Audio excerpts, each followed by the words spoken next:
¿Cómo que por qué? ¿Cómo que por qué? Muy fácil, pues porque yo soy el profesor y yo lo digo. Sí, claro, así debe ser, porque yo lo digo, así es. No, ¿usted qué va a decir? No, no, no, no, no, no, no, no diga nada. No, no, no, eso no tiene sentido. ¿Qué tal? Hola, ¿será que esto está bien? ¿Será que argumentar debe ser así? Porque yo tengo la razón o yo soy el profesor y solamente así. Creo que no. Hoy, acá con el profe Frank, vamos a mirar el tema de la argumentación. Así que, bienvenidos. Contra, arriesgas tu salud. Pro, soy resistente a la hambruna y a la sequía. Contra, das mal ejemplo a los niños. Pro, no tengo que ir a trabajar. Contra, no apagas el aire acondicionado, está helando. Pro, te quiero. Cuando nos encontramos en ambientes discursivos en donde debemos exponer nuestro punto de vista y ese punto de vista defenderlo con razonamientos, con juicios, con argumentos, tenemos que entrar a un campo discursivo de la argumentación, que puede ser oral, puede ser escrita. Cuando escribimos un texto donde debemos exponer nuestro punto de vista y manifestamos una tesis o manifestamos una afirmación, pero esa afirmación yo la debo defender con argumentos sólidos, con argumentos muy grandes y suficientes que me permitan justificar lo que yo estoy afirmando con mi tesis. En situaciones discursivas, por ejemplo, en mesas redondas, en debates, en discusiones, en foros, cuando hay una temática específica, yo debo opinar sobre esa temática.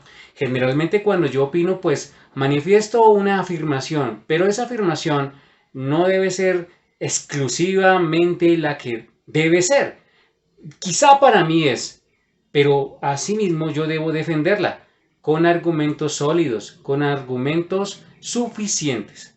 Entonces, vamos a mirar ese tema de la argumentación, porque en ocasiones, cuando estamos tratando de justificar nuestro punto de vista, también podemos caer en algunos errores. Estos errores muy comunes se llaman las falacias.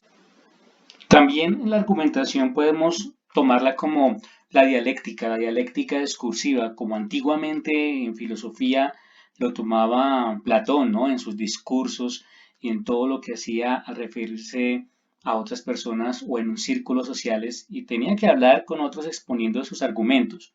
Es que dialéctica discursiva no solamente se refiere al discurso, sino también es el arte de la argumentación y la contraargumentación por medio de la palabra en cualquier proceso discursivo, bien sea al escribir un texto argumentativo, un texto de opinión o un ensayo, por ejemplo, o cuando tenemos debates, foros donde tenemos que exponer nuestros pensamientos, nuestras ideas, pero al exponerlos debemos argumentarlos precisamente con justificaciones o con razones que sean válidas.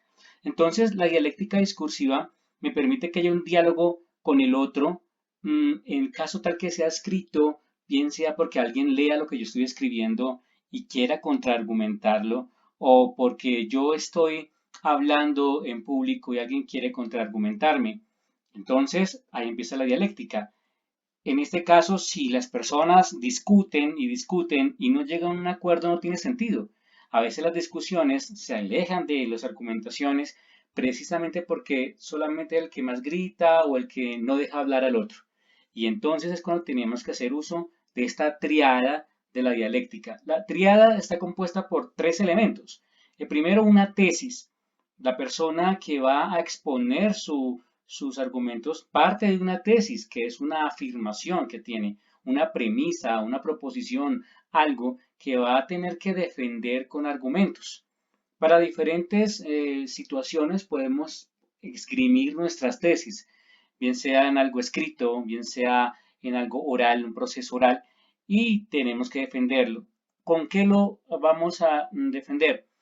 Con los argumentos. Pero en esta misma triada aparece algo llamado la antítesis, y es que puede existir en el diálogo con el otro, en este uso de la dialéctica, en discusión con otro, que el otro puede estar en contra de mis argumentos, me va a contraargumentar, me va a refutar, y esa refutación es la antítesis. Esa persona me va a dar su argumento que quiere de pronto invalidar mi argumento para defender mi tesis. Entonces, cuando hay ese proceso, estamos en una discusión, ¿sí? Esta es la discusión dialéctica y es muy interesante. Eso lo vemos en situaciones orales, como lo dije antes, en foros, en mesas redondas, debates, bueno.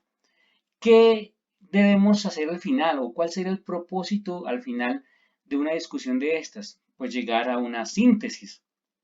La síntesis me va a permitir tener una conclusión. ¿Cómo voy a terminar esta situación? Todos tenemos que quedar tranquilos con lo que estamos exponiendo. Entonces, yo como autor de mi tesis y la argumenté, la otra persona que la contraargumentó, llegamos a unos acuerdos, de pronto yo puedo validar algunos argumentos de esta persona y esa persona puede validar mis argumentos también para llegar a un equilibrio que es en la síntesis. Cuando escribimos un ensayo, entonces debemos suponer que simplemente estoy defendiendo mi tesis con mis argumentos y la idea es que esa tesis que parte de una temática que me guste o sea de alta controversialidad en la sociedad, pues entonces suscite en otras personas que lean mi ensayo la idea de generar antítesis, es decir, argumentos en contra. Eso es lo bueno de la dialéctica discursiva. Perfecto. Entonces, cuando yo estoy argumentando, debo tener en cuenta que hay una estructura, bien sea que la argumentación sea escrita, bien sea que la argumentación sea oral, que yo esté dialogando y discutiendo con alguien, debo tener en cuenta una estructura. Esta estructura entonces tiene tres elementos muy importantes y es lo primero, la presentación de la tesis, es decir, mi idea, es decir, mi punto de vista, mi afirmación sobre alguna temática que yo pueda tener o yo pueda opinar. Entonces yo quiero opinar sobre algún tema, un tema que puede ser controversial, un tema que puede ser que me guste, yo planteo una afirmación y esa afirmación va a tener los argumentos, ya lo habíamos hablado antes, entonces esos argumentos pueden ser comparaciones, pueden ser análisis, pueden ser ejemplos, pueden ser analogías, pueden ser de causa, efecto, de autoridad. Bueno, hay diferentes tipos de argumentos. Todos estos argumentos me sirven para defender y apoyar mi tesis y al final llegar a una conclusión, que esa conclusión va a englobar todo lo que yo pensaba sobre esta afirmación que hice desde un principio, sobre esa premisa o esa proposición que hice inicialmente. En la conclusión se debe demostrar entonces que todos mis argumentos fueron suficientes, fueron válidos y defendieron muy bien mi razonamiento, mi tesis inicial, mi punto de vista.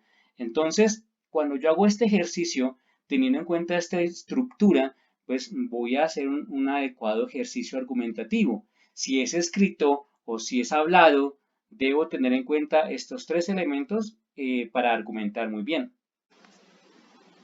Bueno, existen diferentes o algunos tipos de argumentos según el modo de razonamiento. El primero que vamos a ver es una argumentación muy usual, que es la argumentación con razones. Boulevard Bar. ¡Súper! ¡Tengo una calle! Oye, Simpson, ¿vas a robarte nuestro letrero? Sí, si un letrero tiene tu nombre, puedes llevártelo y la policía no podrá hacer nada. Está en la sexta enmienda o algo así. Bueno, ese letrero se vería bien escondido debajo de mi cama. A eso le llamo yo saber convencer. Esta es la forma más usada de argumentación, ya que, bueno, una razón es un fundamento que sirve para explicar por qué algo es como es y no es de otro modo, ¿sí? Entonces, es la más usual, la que utilizamos. Allí las personas que la usan, pues, definen las razones de sus causas, es decir, fundamenta el porqué de la idea, trata de invertir de pronto el orden de argumentación de razón-causa que origina la situación. Y se puede profundizar en la explicación del efecto para enfatizar la causa. La argumentación con comparaciones. ¿Te gusta, Nelson? Es un crápula y me rompió mi diente permanente. Pero apuesto que en el fondo es sensible y tierno. como tú. Podría decir que quiero sacar al Milhouse que hay en Nelson. Pero yo soy todo Milhouse. Y mi mamá dice que soy el niño más guapo de la escuela. Y también me gustas, Milhouse, pero no en esa forma. Eres como una hermana mayor. Pues bueno, comparar es un impulso natural. Generalmente nosotros las personas estamos muy dados a comparar las cosas, las personas, las situaciones. Es como lo más común. Sin embargo, también esta argumentación nos sirve, ¿no? Hacer una comparación también sirve como una base o una justificación que da fuerza a nuestro argumento para justificar la tesis que hemos lanzado. Entonces, podemos centrarnos en un caso, podemos mirar los elementos que estamos comparando para ver si son desiguales, no siempre son iguales. Entonces yo podría resaltar algo de lo que yo quiero argumentar a través de la comparación, o destaco diferencias, o voy planteando síntesis. Entonces eso también me sirve para comparar, para hacer una argumentación comparativa. La argumentación por analogía. El que Maggie no pueda hablar no significa que sea tonta. Einstein no habló hasta los 3 años. Y además solo podía hablar alemán. Pues como dice la palabra analogía, estamos estableciendo una semejanza entre dos situaciones. Se deduce que lo que es válido para una situación es válido para otro, ¿sí? Ejemplo, entonces yo puedo decir, mi tesis es a María en esta empresa le deben aumentar el sueldo. Esa es mi tesis, yo afirmo eso, pero ¿cuáles serían mis argumentos? Yo digo, bueno, pues porque María y José trabajan en la misma empresa, ¿sí? Tienen las mismas responsabilidades, ambos son ingenieros eléctricos, entonces si les suben a uno el sueldo, pues deberían subir a la otra. Si a José le aumentaron el sueldo, pues a María también. Y entonces estoy haciendo una analogía, una similitud de características para argumentar mi tesis. Una argumentación por generalización. Pero Dios no diseñó tu casa. No, pero estaba en el corazón de tus amigos y vecinos cuando corrieron en tu ayuda, ya sean cristianos, judíos o misceláneos. Entonces, a partir de varios casos similares, se puede generar una tesis común, que es aplicada a un nuevo caso del mismo tipo. Ejemplo, a ver, yo puedo decir, los poetas chilenos son excelentes, es mi afirmación. Y yo digo, bueno, es que Pablo Neruda, Vicente Huidobro, Gabriela Mistral son grandes poetas, pero ellos son todos chilenos, entonces mi tesis de que los poetas chilenos son excelentes se podría dar, pero debo tener en cuenta que las características similares de cada uno de los elementos deben resaltarse porque podría caer en una falacia, ¿no? Es decir, en una mentira. La argumentación por autoridad. Muchos de ustedes lo consideran una horrible mutación genética, nada más lejos de la verdad, pero no soy el único que lo dice. Preguntémosle a un actor personificando a Charles Darwin lo que piensa. ¿Qué tal, señor Burns? Hola. No la vamos a confundir con la falacia de autoridad, es decir, como que la persona que más grita o la persona que, porque sencillamente es, como dicen por ahí, es que yo soy su papá, yo soy el profesor y como yo soy el que tiene más edad, pues entonces me hace caso, pues esa no sería una argumentación, ¿sí? Cuando hablamos de argumentación por autoridad, yo estoy hablando de personas o personalidades que por su cargo, por su estatus, de pronto son personalidades reconocidas.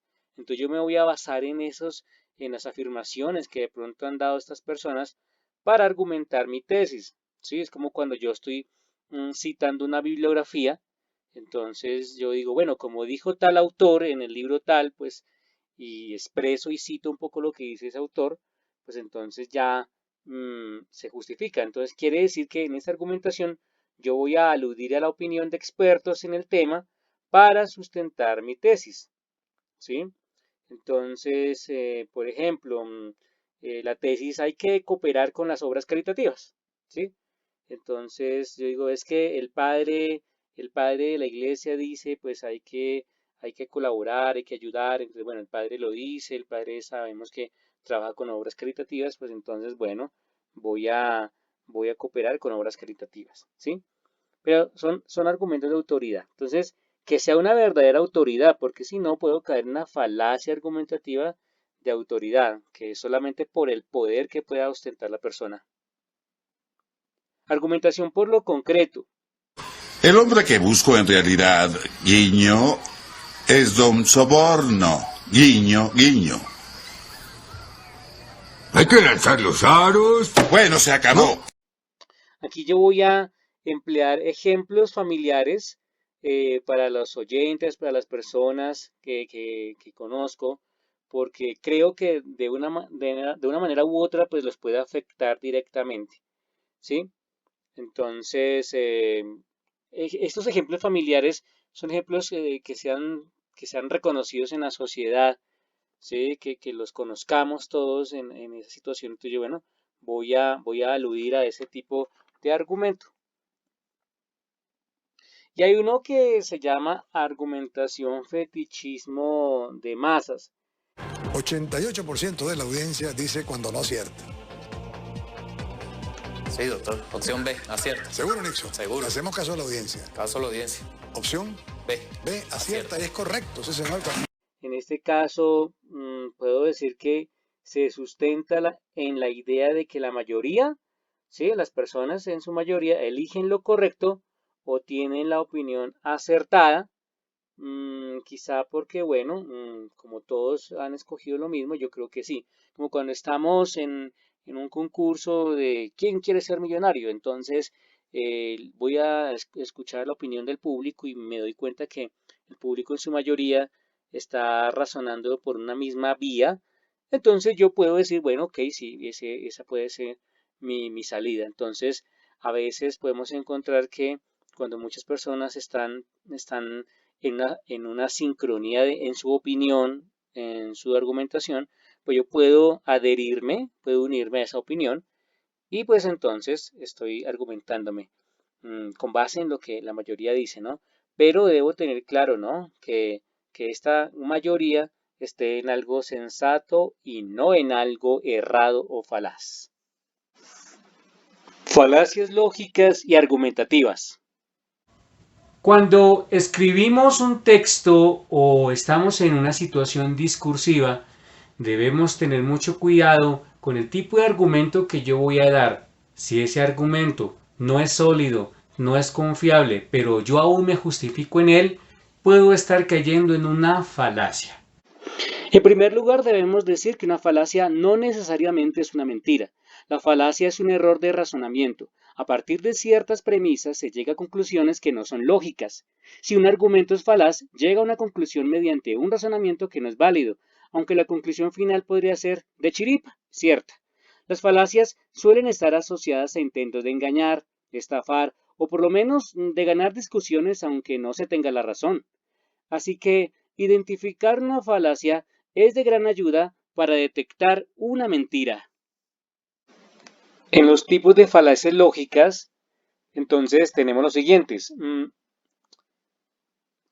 esta es muy común, se llama falacia contra el hombre, en latín ad hominem. Bien, no te puedes enamorar tan pronto. Claro que sí, cuando es amor de verdad. Ana, ¿tú qué sabes del amor de verdad? Más que tú. Tú solo rechazas a las demás personas. Esta es muy usual, consiste en atacar al sujeto que discute y no a su argumento.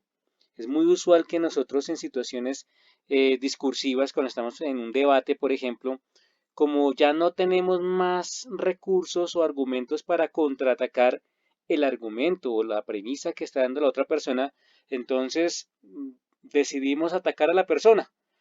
Y eso es muy común, ¿no? En las discusiones, ¿sí? Ya cuando se acaban los argumentos, empezamos con la grosería, el ataque personal, y eso no tiene sentido.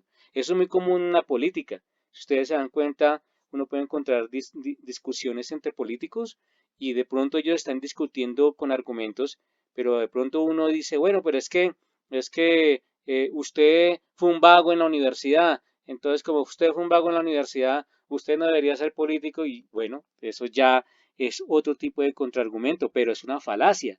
porque entonces se cae en el irrespeto y no en la argumentación de la opinión. Otra falacia se llama después de esto, luego a consecuencia de esto. No, te dije que te llamaría al llegar a casa y todavía no he llegado. Vale, ya estoy en casa.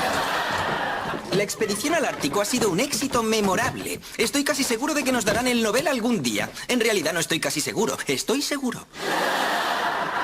No, mamá, no percibí las oraciones de tu grupo de la iglesia velando por mi seguridad. El que haya llegado sano y salvo no demuestra que hayan funcionado. Esa lógica es post hoc ergo proctor hoc. No, no estoy bromeando en lenguaje esquimal. Esto es cuando no hay una relación lógica demostrable entre algo que se considere una causa y la supuesta consecuencia, ¿sí?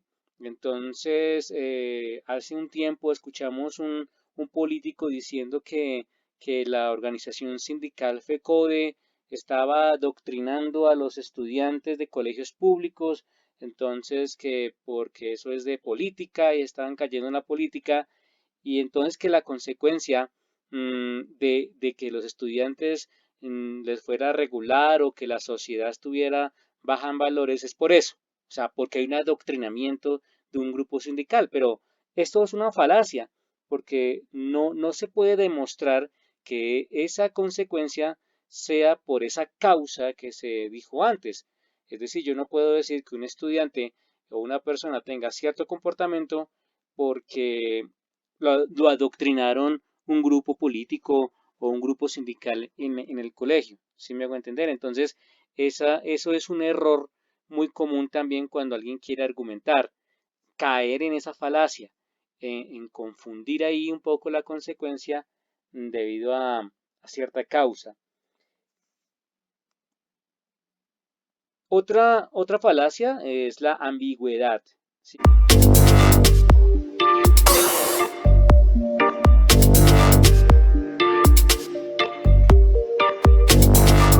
¿Sí? Cuando alguien es ambiguo, no es claro, divaga en su discurso o en el texto que está escribiendo y utiliza la misma palabra siempre como en un mismo sentido o en más de un sentido, ¿sí? Como que se casa con un solo término y piensa que ese término puede ser utilizado para cualquier contexto. Entonces se puede caer en una ambigüedad porque no tiene sentido o de pronto en el contexto en el que se está hablando o se está discutiendo, la utilización de cierto término pues no carece de validez, no tiene validez, perdón. Entonces podríamos caer allí en eso. Otro tipo de falacia es la de composición. Lots of problems, and they're bringing those problems with us. They're bringing drugs, they're bringing crime, they're rapists, and some, I assume, are good people. But I speak to border guards, and they tell us what we're getting. Sí, y esta es también muy usual. Las personas cuando quieren argumentarse a veces se equivocan y asumen que un todo debe tener las propiedades de sus partes. Es decir, vamos a caer en la generalización, ¿sí? Ejemplo, yo digo, como los miembros del equipo son atletas magníficos, entonces el equipo debe ser un magnífico equipo, ¿sí? Pero yo estoy generalizando. Yo lo puedo decir de pronto en un equipo de fútbol, tengo 11 futbolistas. Ustedes saben que cada uno de los futbolistas tiene ciertas capacidades técnicas diferentes uno del otro, pero de pronto alguien sobresale y de pronto alguien no. Sin embargo, yo digo, uy, no, es que como todos son grandes futbolistas, este es el mejor equipo. Y puede que no sea así, porque no todas las partes del todo son iguales, entonces yo estoy cayendo en una generalización. También puedo decir, como el ejemplo que cité antes, cuando decían que FECODE adoctrinaba, entonces ese político decía, es que todos los docentes que pertenecen a la organización sindical FECODE son adoctrinadores de niños. Es decir, como si los niños no pensaran, entonces los profesores le meten en la cabecita lo que quieren que ellos piensen y esto no es verdad, pero entonces se convierte en una generalización y eso está mal, ¿no? O es como cuando escuchamos comúnmente, es que las mujeres todas son iguales. dice un hombre, o de pronto lo contrario, es que todos los hombres son iguales, son cortados con la misma tijera, y allí podemos caer en una falacia. Eso no es un argumento. A veces a las personas les va mal en la relación sentimental que tengan y caen en el error de generalizar y señalar a un común como si fuera el culpable de todo, es decir, todos los hombres o todas las mujeres o todos los estudiantes, es que todos los profesores, y entonces, claro, ahí caemos en una gran falacia. Y por último, otra falacia lógica se llama la pista falsa. Esto dice que, a ver, cuando introducimos una cuestión que es irrelevante o secundaria y de ese modo desviamos la atención de la situación principal, de la cuestión principal. Ejemplo, en una discusión sobre la seguridad relativa a las diferentes marcas de autos, ¿sí? Entonces, la seguridad de los autos. Entonces, digo, la cuestión de que los coches son fabricados en el país y cuáles son importados, pues es una pista falsa, ¿sí? Entonces yo digo, es que la seguridad de los autos de acuerdo a las marcas es esta, pero me estoy llevando de pronto por el lado de cuáles son los carros que son fabricados acá y cuáles son los importados para decir que es que la seguridad es mejor en este o en este otro auto.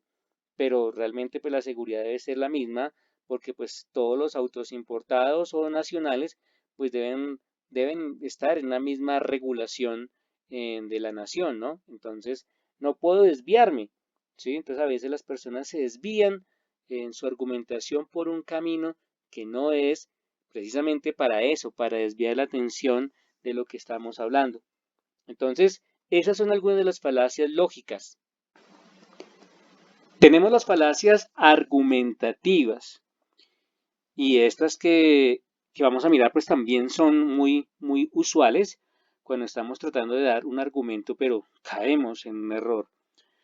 El primero de ellos es el argumento de autoridad. Hello from Spain. One question, how do you see people's alimentation? I mean about being vegetarian and all that stuff. Well, Hitler was a vegetarian. Si se dan cuenta, previamente cuando estamos hablando de los tipos de argumentos también hablaba de un argumento de autoridad, pero decíamos que era cuando acudíamos a expertos en alguna materia para basarnos quizás en la opinión de estos expertos o en sus publicaciones y de pronto argumentar nuestra opinión de una manera más adecuada. Pero acá el argumento de autoridad cae en la falacia cuando consideramos que una idea es verdadera porque lo dijo cierta persona que de pronto escuchamos por ahí, no es una persona experta en algún tema y la usamos como un argumento para defender un punto de vista. Entonces, como lo dijo el profesor, entonces es así y punto. Pero a veces podemos decir, listo, sí, el profesor lo dijo, pero ¿será que es verdad? A veces nosotros como estudiantes no cuestionamos, de pronto nos quedamos con lo que nos dicen. Pero de pronto hay un estudiante muy pilo que dice, yo como que dudo un poco, voy a consultar por mi cuenta. Y de pronto consultó y se dio cuenta que ahí en alguna situación el profe erró. Entonces yo le digo, profe, no, mira, está cerrando en esta situación. Y allí uno puede decir, ok, cambiamos la situación. Y alguien dice, ve, yo no me había dado cuenta. Pensé porque como lo dijo el profe, que tiene más experiencia y es profesional, entonces pues era la verdad. Pero a veces no. Es decir, no siempre debemos comer por entero, ¿listo? Debemos tener un espíritu de inquietud, ¿no? Como de, bueno, yo quiero mirar acá, ser inquietos y revisar por nuestra propia cuenta las situaciones. Argumento de ignorancia. Patrulla antiosos. ¡Ah, ni un solo oso a la vista! La patrulla antiosos funciona de maravilla. Eso es autocomplacencia, papá. Gracias, nena. Según tu lógica, puedo alejar a los tigres con esta piedra. Ay, ¿cómo funciona? ¡No funciona! Ajá. Es una piedra inútil. Ajá. Pero no veo ningún tigre por aquí. ¿Y tú? Isa, quiero comprarte tu piedra. Que también es común. Este consiste en considerar ¿sí? Consiste en considerar que todo lo que no haya sido demostrado como falso es cierto, o viceversa. Todo lo que no haya sido demostrado como verdadero es falso, ¿no? Esto es muy usual cuando hay debates entre la ciencia y las religiones. Entonces, se considera, por ejemplo, en la teoría de cómo se originó la vida. Entonces, en la religión dicen, no, pues que fue un Dios que generó la vida, o generó la existencia de los mundos, bueno, en fin, la ciencia puede decir, no, es que fue a través de una explosión, pero como no está demostrado una cosa y otra, ahí es donde empiezan las disputas, ¿no? Como las discusiones. Entonces, para no quedarnos en eso, pues hay que consultar, hay que leer bastante para de pronto intentar decir, bueno, ok, esto aunque no haya sido demostrado, no puedo decir que sea totalmente verdadero o falso. Otra falacia es el inadecuado manejo de la estadística. No creo que gane tu candidato. Le pregunté a todos mis amigos y casi todos van a votar por mi candidato. ¿A cuántas personas le preguntaste? A más de 50. ¿Y cuántos votantes hay en el país? Creo que como 90 millones. Creo que mi muestra es muy pequeña, ¿verdad? Creo que sí. Y poco representativa. Sí, y como todos son mis amigos, es probable que la mayoría tenga ideas similares a las mías. Ustedes saben que hoy en día vemos muchas encuestas que se realizan por diferentes medios de comunicación, ahora que estamos en situaciones de crisis de pandemia y de salud en la ciudad y en Colombia, entonces dicen, no, que hay tanto porcentaje de personas contagiadas o tanto porcentaje de personas recuperadas, pero ¿de dónde salen esos porcentajes? Bueno, son estadísticas poblacionales, pero para que una estadística sea adecuada, pues debe tener una muy buena población o un buen número, ¿sí? Para poder tener datos estadísticos concretos. Entonces, si manejamos la estadística de una manera facilista, a conveniencia, como para no hacer un trabajo de campo, entonces pues caemos en eso, ¿no? Entonces ahí es donde encontramos el término, es que muchos, es que varios, es que la mayoría, entonces es que muchos colombianos son ignorantes, no usan bien el tapabocas y por eso es que estamos contagiándonos. O todos los colombianos, ¿sí me entienden? Es decir, estamos utilizando ese tipo de expresiones. Pues vamos a mirar en qué porcentaje sí se usa o no se usa el tapabocas, pero para ello necesito hacer una encuesta muy grande para yo decirles que este es el porcentaje de colombianos que usan tapabocas o este es el porcentaje que no usa tapabocas. Y con eso yo evito caer en esta falacia, ¿no? Para generalizar también aquí, entonces todos los colombianos o muchos, o hay algunos, pues es preferiblemente, si yo voy a manejar estadísticas, debo hacer un buen ejercicio allí. Otra falacia u otro tipo de falacias son las preguntas sin sentido.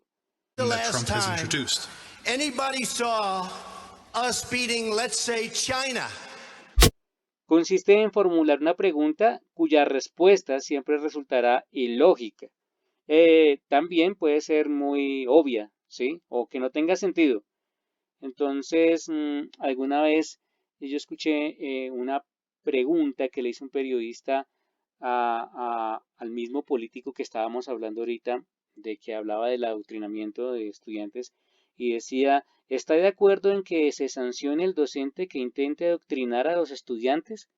Pues hombre, esta pregunta no tiene sentido porque obvio este señor va a decir, sí, claro, debe sancionarse, pero es que la misma pregunta ya está induciendo un tipo de respuesta o ya está induciendo un lado de la balanza, se está desbalanceando la situación. Cuando se supone que el periodista debe ser imparcial, pues no debe hacer este tipo de pregunta, ¿sí? Porque ya en su pregunta dice, ¿está de acuerdo que se sanciona al docente que intenta adoctrinar? Hombre, el periodista, ¿cómo sabe que lo que está haciendo un profesor es adoctrinando? No sabemos. Entonces ahí entra a la pregunta que no tiene sentido y cae en la falacia argumentativa, ¿sí? Entonces, ¿es verdad entonces que los venezolanos deberían irse de Bogotá porque están robando mucho. Hombre, estamos generalizando y eso no podría ser así, ¿sí? No sabemos a ciencia cierta quiénes son, cómo son las personas que están cayendo en esta situación. Y entonces caemos en una pregunta que no tiene sentido para generalizar una situación que está afectando una ciudad. Esta es una falacia. Este tipo de preguntas son muy usuales en el periodismo. A veces encontramos en los noticieros de televisión o radio ese tipo de preguntas que ya están influenciando la respuesta. Y así no debería ser tampoco. Eso es una gran falacia. Otra falacia es la de apelar a la piedad. I know everyone's sitting out there judging me today, but before you do, please know I had it pretty rough growing up. My dad was a military man, so he wasn't around much. And my mom? Well, let's just say she was a little promiscuous.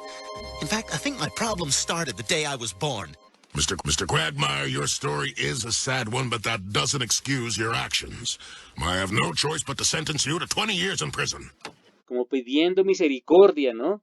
Como cuando está un detenido, por favor, no me lleven, no, yo no lo hice, o ayúdenme, alguien lo cogieron. Bueno, entonces, aquí apelar a la piedad es el argumento que va a utilizar una persona, pues de pronto para que le den un trato especial, ¿sí? Entonces, cuando los niños le dicen al profe, ayúdeme, es que si pierdo el examen me echan de la casa, entonces ya como que está poniendo al profesor como en una situación, bueno, como así, ¿qué hacemos? ¿Lo ayudo?